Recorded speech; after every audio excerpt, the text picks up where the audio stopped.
Assalamualaikum warahmatullahi wabarakatuh. Perkenalkan, nama saya Ari Aprihin, NPM 1921910115. Di sini saya akan memaparkan materi yaitu keterampilan gerak. Dalam keterampilan gerak ini yang saya akan bahas ada 3. Yang pertama, pengertian keterampilan gerak. Yang kedua, klasifikasi keterampilan gerak. Yang ketiga, unsur-unsur kemampuan yang membentuk keterampilan gerak. Langsung saja ke pembahasan. Yang pertama yaitu pengertian keterampilan gerak. Keterampilan gerak adalah kemampuan untuk melakukan gerakan secara efektif dan efisien. Keterampilan gerak merupakan perwujudan dan kualitas koordinasi dan kontrol atas bagian-bagian tubuh yang terlibat dalam gerakan. Keterampilan gerak diperoleh melalui proses belajar, yaitu dengan cara memahami gerakan dan melakukan gerakan berulang-ulang yang disertai dengan kesadaran pikir akan benar atau tidaknya gerak yang telah dilakukan. Untuk mencapai tingkat keterampilan tertentu, lamanya waktu yang diperoleh oleh setiap individu berbeda-beda.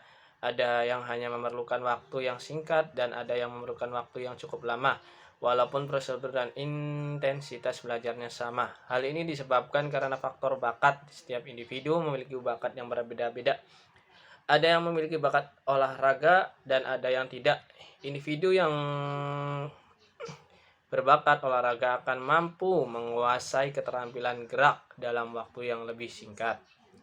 Lalu yang kedua ada klasifikasi keterampilan gerak. Untuk membantu dalam memahami keahlian gerak dasar dan melakukan suatu kewajiban, beberapa sistem klasifikasi atau taksonomi harus membuat organisasi keahlian gerak berdasarkan keadaan mereka. Keterampilan gerak kasar dan halus digunakan dalam penyesuaian pendidikan jasmani dan perkembangan gerak, di mana di dalam sistem klasifikasi ini terdapat perbedaan antara keduanya, yaitu yang pertama keterampilan gerak halus, yaitu keterampilan gerak yang meliputi gerakan normal dan kemudian disempurnakan dengan menggunakan kekuatan otot yang kecil. Lalu yang kedua keterampilan gerak kasar, yaitu keterampilan gerak yang menekankan pada ketelitian dan tipe gerakan dengan memanfaatkan keluasan anggota badan. Taksonomi kedua tentang klasifikasi keterampilan dibagi dalam 3 kategori di samping struktur dasar, yaitu yang pertama keluasan keterampilan, yaitu keterampilan memulai dan mengakhiri suatu nilai. Keterampilan bersambung, suatu keterampilan gerak yang menyusun angka dalam gerak yang luas, di mana penampilan yang sangat penting untuk mencapai hasil.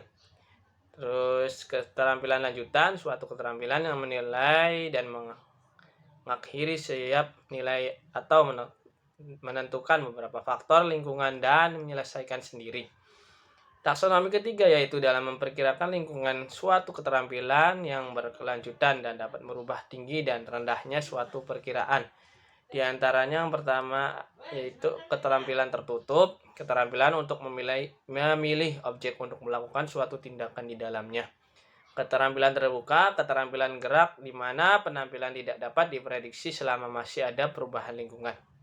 Klasifikasi usia perkembangan. Usia biologis setiap individu merupakan catatan yang tersedia bagi laki-laki atau wanita untuk meningkatkan kedewasaan. Faktor usia cocok dan dapat menentukan suatu ukuran, diantaranya morfologi usia merupakan perbedaan ukuran tinggi dan berat untuk penilaian standar. Lalu usia senja biasanya digunakan untuk menentukan usia biologi. Usia senja. Lalu ada usia rangka tubuh, suatu catatan bahwa usia biologi dapat mengembangkan rangka tubuh. Usia seks, kedewasaan seksual dapat menentukan pencapaian faktor dan kedua yang tidak kerap. Lalu pertumbuhan fisik adalah peningkatkan ukuran tubuh atau sebagian selama mencapai usia dewasa. Perkembangan dalam arti yang sebenarnya menunjukkan perubahan tingkat individu. Kedewasaan dan pengalaman merupakan kunci dalam proses perkembangan mental. Kedewasaan menunjukkan perubahan kualitas yang mempunyai